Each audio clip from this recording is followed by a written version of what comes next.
August, we see you in this. Like, what, you just like to embrace the heat? I do. I mean, it's really it's not really hot. You know, it protects.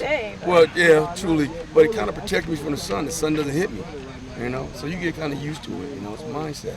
Okay. You know, if the players can go out here with helmets and run around, surely a coach can go out here with a sweatsuit on and do it. You trying to put off some Rocky Balboa vibes? I do love Rocky though, but no, I'm not. You know, I couldn't. Nah, I can't be Rocky. I can be Mike Reed though. How have things changed for you? And what is it? What does an associate head coach do? Are there, what kind of duties do you have with that? Well, anything Coach Sweeney doesn't want to do, I do. But it really hasn't changed my mindset because for me, I'm that personable guy that's going to speak to everybody. You know, as I told the kids in the meeting today, Colin Sadler was walking next to me, and he's a young freshman, and he doesn't smile a lot. He's one of those old school throwback offensive linemen. And so I told him before we got to the practice field, I was going to make him laugh. And he told me I wasn't. And then about 2 minutes later, he was laughing. And he said, Coach, you're the first one that been able to do that. But that's who I am. I'm a personable guy. I love people. I mean, that's why I'm in the game. You know, if you don't love people, this is not a job for you, So. And I take it, you've probably had chances to leave here and go do other things. What kind of keeps you around here? Well, when you're around good people, you don't want to just go somewhere. I'm not one of those guys that want to go to the unknown. My family loves it here, and I've made relationships with guys, and I can't leave them. You know, if you recruit a kid and you make a relationship with the parents and the family, I can't just say I'm leaving for something else. I want to finish the job, and if it means that I'm here the rest of my career, then I'm here the rest of my career. It's a great place to be. There's a lot of people that would love to be at Clemson. If you played tomorrow, how confident would you feel about your punters right now? Well, right now, until game week, it's going to be a competition. I don't want anybody to get into a situation where they're comfortable. I want right down to the last bit is when we'll make that decision. Devo's been bragging on Aiden. Seen good things from him. Oh, he's had a heck of a camp. The young man's come out here, and he's really, he's really matured, and he's put in the work, and it shows. And it's good. It's his time. He needs, it's time to produce. With 2 new coordinators this year, do you feel that your role has changed at all, given that there is an element of continuity in your coaching, and that I guess with the special team side, do you feel like you're bringing a different element to the coaching that maybe is? Well, one, I think it's one of those situations where coach feels like, hey, I'm ready for that position, and he's granted me that opportunity. So for me, it's just another challenge in my book. Is now, hey, I've got to take the baton, and I've got to run with it. Standing. And I've got to make sure that I supersede this game. Yeah, and you mentioned earlier that you want to be here until you finish the job. What does that mean to you? And is that winning a national championship? No, I don't base it on winning a championship. For me, it's about these young men. And the reason why I got into the game is to, one, help them be successful. So that job really will never end. So I don't know what that means. I don't know.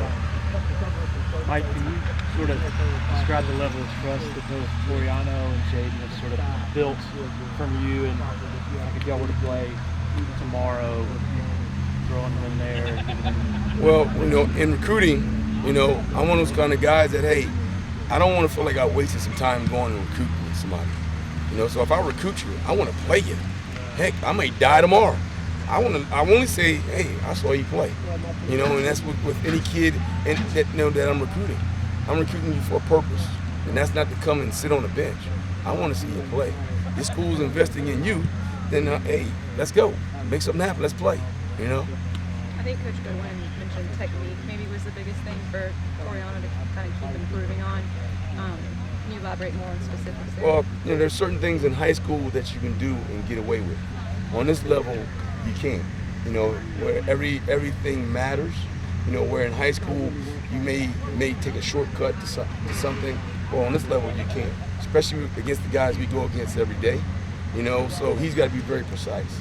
You know, as a corner anywhere, one wrong move may not need a short play. It'll be a big play. So it could be a touchdown. So just trying to coach him up and being technically sound. So at the end of the day, he can rely on technique rather than, guessing or anything of that nature. When you think back to last season, are there any games that you wish you could take back, or that really are a thorn in your side right now that are maybe motivating towards this year? I think everything is motivating. For me, I guess today's my 50th birthday, so I can't go back and be 21 again. But it is what it is. All we got to do is, we got to correct it, and we got to move on. For us, it's, like I said, you measure a man, not when he's failing, but how he learns from that failure. So who on the team, if anyone, do you think had the most to learn from maybe some of the ups and downs last year? Heck, all of them. All the ones that were here. You figure we started out, early in the season, and things look kind of dim, And so for that, just build and continue to build on it, so that it doesn't happen again, Yeah, and is it easy to get complacent when, the players are looking around, seeing the AP poll and seeing themselves in the top? I can't say that. No. We're all about work, and you can rest on your laurels if you want to. You come on this practice field, you'll get exposed very, very, very quickly. And the peer pressure that you have amongst your teammates is going to keep you in an uncomfortable position, What has impressed you seeing your guys go against Antonio Williams? One, it's two-sided for me because one, he's a punt returner, so I like his skill set. He's a kid that doesn't get easily rattled. He brings a different element to the game where he's a very shifty, very elusive and explosive athlete. So I like that for my players because now he's not the 6'3" kid. He's the 6-foot kid who's very shifty. So I like, like I said, it challenges us. Has Fred made some real progress? I think Coach Sweeney the other day knocked on wood and saying, "Hey man, looks like Fred's made some real strides." He has, and it's good to see. He's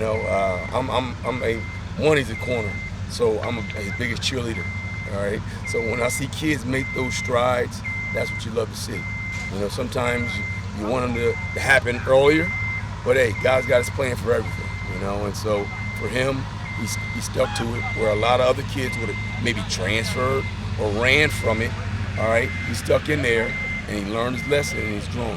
What are you seeing out of him? Sort of different. Well, his work ethic is more refined. He's taking a lot of accountability on some things, and he's starting to put himself in a leadership role where he's trying to hold other guys accountable. Are you going along with Coach Sweeney and praising Nate the Great? I mean, Nate's doing a good job, but all the rest of them are doing a good job. Collectively, I want to be a very good group. I don't want to have just one guy. Like I said, I want to be able to be in a situation where I can throw anybody out there and there is no drop off. That's the ultimate goal. Nate's having a good camp, like I said, but you got to make sure they all stay in that uncomfortable state so that, I don't want them to be in a situation where they feel like they've arrived. Do you feel like you'll have 4 by that, that you can count on, or 5 by Georgia Tech? I'm hoping 6. Okay. That's what I'm hoping for because, like I said, I don't want guys to just be on that sideline. I want to see them play. I'm that kind of guy. I want to see you play. I recruited you. I took time away from my family to come see you play and come spend time with your family. I want to see you play. How about the old man of the bunch, Sheridan Jones? Hey, he's my leader, and he's in a great place. I love where he's at. He recently graduated, and like I said, that's the ultimate goal, is to graduate, And so now he's got something in his pocket, so now he can go out there and he can just play. Speaking of old men, that's one of the maybe silver linings of COVID is that you have so many older players. I mean, maybe less so at Clemson, but you might be going against some 24-year-old quarterbacks elsewhere in the league. And how does that change the dynamic in the locker room? Like, is it hard for these older players to relate to maybe the younger guys that are, I don't know, using social media differently? They're very. We have a great chemistry in our locker room. And I think that's what Coach Lee does, with our culture and our culture building. And it's really a family. So it's almost like, they're big brothers, mentoring the younger kids, and then a lot of these kids have known about our program through the recruiting process. So when they come in here, they already know what's expected of them. So it's a very easy process. And like I said, when you have a coaching staff that's been together and you have a staff that they have the blueprint and we're all speaking the same thing, it's very easy. Have there been any funny moments where maybe some of the younger kids don't get the reference that the older kids are getting, or not really? There is, but we like to keep the head off the record. But we have a good time. Special teams is that third part of the game that's so important. How much pride do you take in that's your baby now? And what do you think about that overall group to this point? Well, at the end of the day, it's a reflection of me, And so for me, I have great pride in it. My name is on it, my signature. And so if I'm gonna put my name on anything, it's got to mean something. And like I said, I want this team to understand the importance of special teams.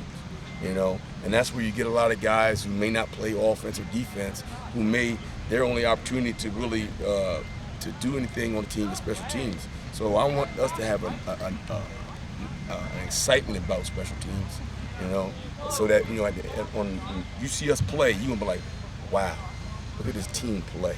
Not just offense, not just defense, but all three phases of the game.